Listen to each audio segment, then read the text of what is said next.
Today we got a story time of a spoiled kid who, because he doesn't get what he wants, he decides that, to pay back for not getting exactly what he wants when he wanted it, he's going to destroy the entire school. Yeah, I'm not even kidding. Strap in, sit down, I don't know, get relaxed, get something to drink, subscribe if you're new, and let's call today's subscriber, let's call him Zach. So anyways, this all happened one day when Zach was in school, and they were receiving back a test today, and this was a really big test that was going to count for a pretty big part of their grade. So anyways, right, the teacher had a stack of tests in his hand, and he was walking around handing them out. Anyways, there's also a kid in Zach's class who is a spoiled kid, and we're going to call him Steve. Everyone kind of knew him as the kid who always got everything he wanted, and that he's never ever been told no by his parents or whatever, and that he always kind of acted like that in class as well. So he didn't have a lot of friends, but this isn't because people were mean to him. This is just simply because he kind of played himself by not having friends. In fact, the whole class was very open to being friends with everyone, but when you're constantly a jerk and very demanding, that's not a good strategy to get friends. But anyways, right, Zach happened to be sitting right behind Steve on this day when they got the test back. And sure enough, the teacher was going around handing out the tests, and he was looking at people. He put them on the table. For a few people, he kind of whispered, "Oh, great job," or whatever to them. And when they came around to Steve, who was ahead of Zach, right, the teacher decided to put the test down face forward, the front of the test, put it down on the desk. And I don't know if you guys have ever experienced this. This happened to me once, and I already knew that, oh my God, man, this is not good. Because, sometimes the teachers will put all of the tests down face down, but sometimes if they only put yours, you probably failed. And anyways, right, Zach got his tests back, and he did pretty good. He got an 85 or whatever, which he's pretty happy of. And he looked in front of him, and, Steve, the spoiled kid, he picked up his test, flipped it over, and he saw a 65 on it. And Steve, to put it lightly, was not happy. Steve did not even take a second to see what he got wrong and why he got a 65. He just immediately raised his hand. And the teacher was a little bit confused because the teacher also realized how quickly he raised his hand. So the teacher thought oh, maybe I gave Steve the wrong test back. Maybe this was someone else's test. Maybe there's a big massive error that I don't know. Maybe there's something really obvious. And he's like, "Yeah, Steve, what's up?" And Steve is like, "I think you made a mistake." And the teacher's like, "What do you mean?" And Steve's like, "Yeah, I don't think this grade is accurate at all." And the teacher was like, "Steve, I'm sorry. I don't know how else to say it, but I double checked all these tests. I really have not made any mistakes unless you can point me to a very specific question that I graded you incorrect on when it was actually correct. I'm very open and welcome to sitting down and going test question by question. Also, if you want me to explain why I graded it the way I graded it." And Steve was like, No, I don't think you understand. I deserve at least an A on this assignment. I know I know that I'm good. I know that I'm a good student, and that's what I deserve. And the teacher's like, "Well, you are a good student, but this just wasn't your day." And the thing is, right, the teacher normally wouldn't want to have this conversation in front of everybody. But at the end of the day, when the student is being very demanding and saying all of this publicly, the teacher's not going to hold back. He's going to say what's up. He's not going to embarrass them on purpose. But if they're trying to get embarrassed themselves, "Hey man," the teacher's going to be like, "All right, bro, fair enough, I guess." So anyways, the teacher says, "Steve, I even triple checked your test specifically to make sure that the grade I was giving you was not too low." And the teacher's like, "And it wasn't. I'm sorry, man. I don't know how else to say this, but that grade is very accurate." And Steve was like, "No, I demand at least an A minus." And Steve is like, "I'm being very generous right now because I'm not demanding at least an A. I'm demanding at least an A minus. Is that really so hard to do? All you got to do is walk over and just take out your pen and change the number. It's really not that hard." And the teacher's like, "Yes, I guess in theory, it is not that difficult for me to change a number with a pen, but the whole thing is, right, that would be, watering down the integrity of my job, and also I just can't do that, and also, why would I do that? I'm going to give you the grade you deserve." And Steve starts getting really angry, and Steve is like, "I'm going to give you one last chance to change my grade." And the teacher's like, "Steve, are you threatening me?" And Steve is like, "I don't know. Am I?" And the teacher's like, "Steve, I'm not changing your grade. I've been very nice. You just failed the assignment. I'm sorry to say it." Yes, maybe the teacher shouldn't have said that in front of everyone, but bro, to be fair, Steve was kind of asking for it at this point. Like, let's be honest, Steve was definitely asking for it. And Steve stands up and is like, "You'll regret this. You'll regret ever defying me. You'll regret this." And he storms out of the classroom. At this point, right, Zach has been looking at the whole... Zach's been sitting back in his desk with a thing of popcorn, basically. Not actually, but you know what I mean. Just kind of watching the show at this point. Just laughing because he's like, oh my god, Steve is actually like the most spoiled kid I've ever seen. But the thing is, right, Zach had no idea how crazy this was about to get. Real quick, comment spoiled down below if you made it this far into the video. I'll try and heart your comment as I'm on summer break right now, so I'll have more time to heart the comments, and it's the best way to say thank you that I can think of, and make sure notifications are turned on while you're down there. But anyways, right, Zach had no idea how crazy things were about to get. So this is what happened after Steve left the room. And obviously Zach wasn't there. So this is kind of what Zach assumed to happen, and also what Zach heard from other people and also a lot of other sources. But this is as good as like a recollection of what could have happened without being there. So basically what happened? Steve was super angry that he wasn't given exactly what he wanted, so he wanted to like somehow, I don't know, show his wrath and show his strength or something kind of cringe like that.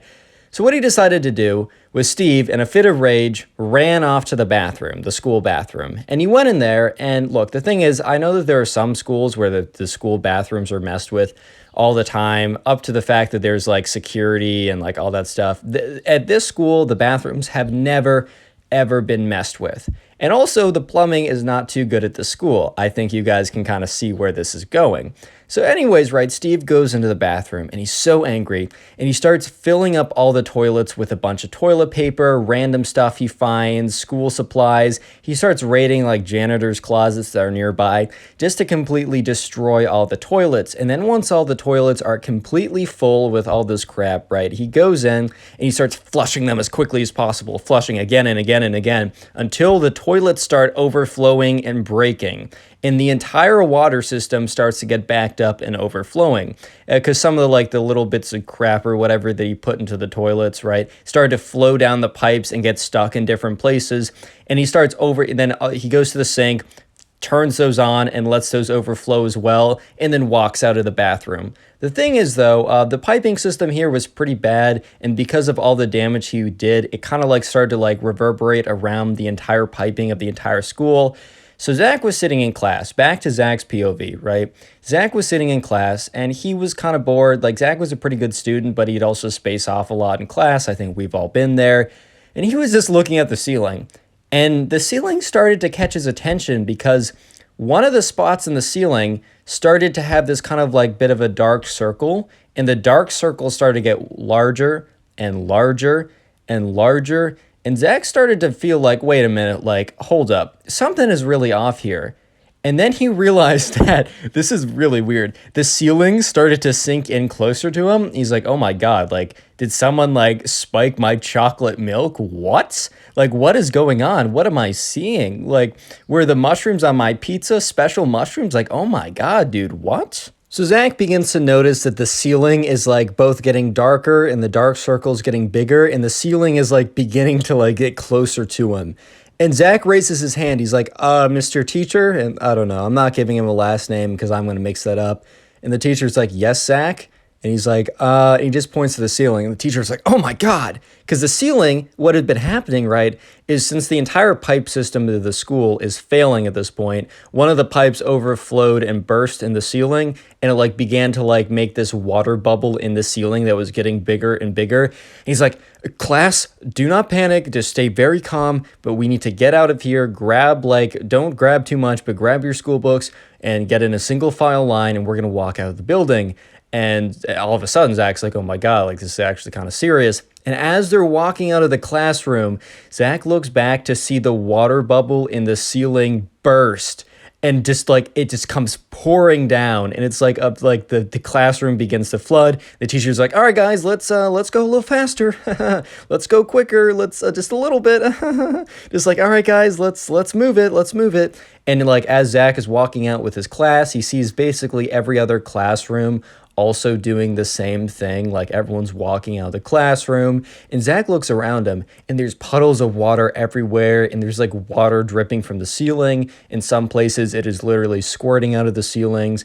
There's tons of water pouring out of basically every school bathroom at this point, and everyone is walking out and so confused. They're like, oh my God, is the school actually like going down? Like, this is legitimately crazy. And they all walk out, and it's almost like a fire drill. I don't know if you guys have done those in school, but you all walk out into like the grass or the courtyard in front of your school, and you're in kind of in single file lines, and you're kind of divided up by a classroom. So each teacher is basically accountable to take attendance of the classes they were, counting for, just so one person doesn't have to take attendance for literally every kid at the school. So anyways, right, Zach is sitting in line, and his teacher's like, oh my God, where's Steve? Like, I know that Steve kind of ran off to the bathroom, but, I got to make sure he's here. I don't know where he is. And the teacher's like, guys, please, like, don't leave here, but look around. Tell me if you see Steve. So all the kids in the line start to, like, look around, and they're kind of looking for Steve to see if he's there. And, everyone's looking around, and then Zach kind of, like, looks at, like, the school building, and he sees the door open, and Steve walks out of it. And Zach kind of like raises his hand and says, teacher. And the teacher's like, yes, Zach, what's up? And Zach's like, I see Steve. And the teacher's like, oh my God, where? Because, dude, the teacher was going to be responsible for all the kids, so he was pretty scared. And the teacher's like, where? And Zach points to the school. And sure enough, Steve is walking out of the building. And the teacher like raises his hand. He's like, Steve, over here. And Steve kind of like raises his hand back. And Steve very weirdly has this big smirk on his face. And Zach is kind of confused. Why is Steve smirking? Like, does he just find the whole thing funny that the school is literally flooding at this point? Like, okay, I guess, like, whatever, but fine. It's an interesting day. Maybe people react to scary situations differently. I'm not going to be the one to judge here, but Steve gets closer and closer until eventually he makes it there. And the teacher's like, Steve, where have you been? And Steve is like, haha, wouldn't you like to know? And the teacher's like, Steve, what does that mean? And Steve's like, haha, wouldn't you like to know? And at this point, right, Zach is sitting there, and Zach is starting to put two and two together. And Zach is like, no, there's no way. There's no way this kid is that crazy. There's no way this kid is this entitled. There's no shot. There's no way, man. And because Zach is starting to realize that as soon as, Steve, the spoiled, entitled kid, didn't get what he wanted and screamed at the teacher that, he'll regret this and he's going to get payback, he leaves. And then the entire school starts to flood, and then he walks out of the school as it's flooding with a big smirk on his face. And when the teacher says, where have you been? He's like, wouldn't you like to know? As if referring to like something like that just happened. And Steve is this in his head. He's like, there's no shot. And then the spoiled kid says, so I bet you're really wishing that you gave me that A now. And the teacher's like, Steve, what are you talking about? Like, the school is flooding. Like, where have you been? And Steve is like, I'm going to reiterate my point. I bet you really wish you gave me that A now. And the teacher's like, Steve, this is no time for that. Like, where have you been? Like, it's okay. I'm just happy that you're here and safe and everything's okay. And Steve's like, oh, I don't know. I'm fine. I had the whole situation under control. I mean, I'd have to have it under control since I made the situation. And the teacher, who is slowly, very slowly starting to catch on as well, is like, Steve, what do you mean by that? And Steve's like, I don't know. Just sometimes when I don't get what I want, big things happen. And Steve has this big smile on his face. Steve really thinks that he's like really just showed the teacher and that the teacher's going to be like, OMG, I'm going to give you that A now. Please, I'm at your mercy.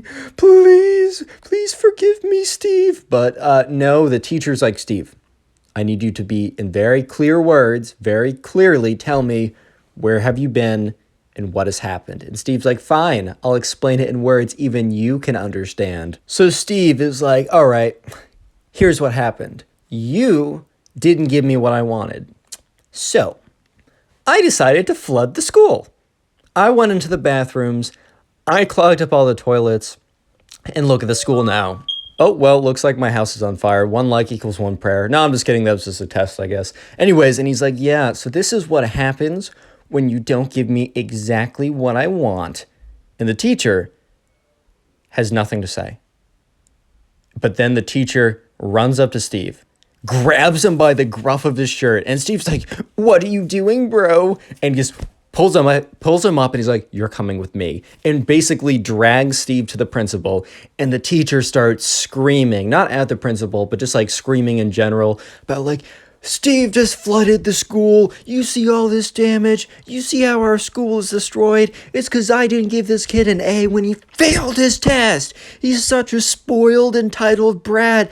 I need you to expel him." And the teacher was going off, and everyone could hear it. So, like, every kid in the courtyard turned to look at what was happening. And the teacher was just screaming, like, basically at the principal, but not really at the principal. And the principal's like, "Oh, calm down, Mr. Whatever. Calm down." And he's like, "Steve, is this true?" And Steve's like, "Yeah, he didn't give me an A, so I destroyed the school." And the principal's like, "You're coming with me, young man," and grabs him and kind of brings him over to a corner.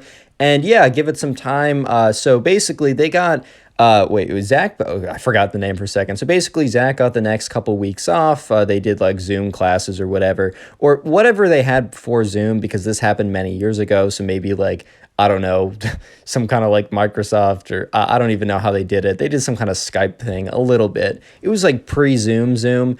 And then they eventually had a temp school where they had to like go to a farther location, but they made it a school. And long story short, yeah, Steve got completely expelled. I mean, that's understandable, right? I mean, you just can't be doing Click that, on the video bro. on screen right now. I know you'll enjoy it. Just click it, do it.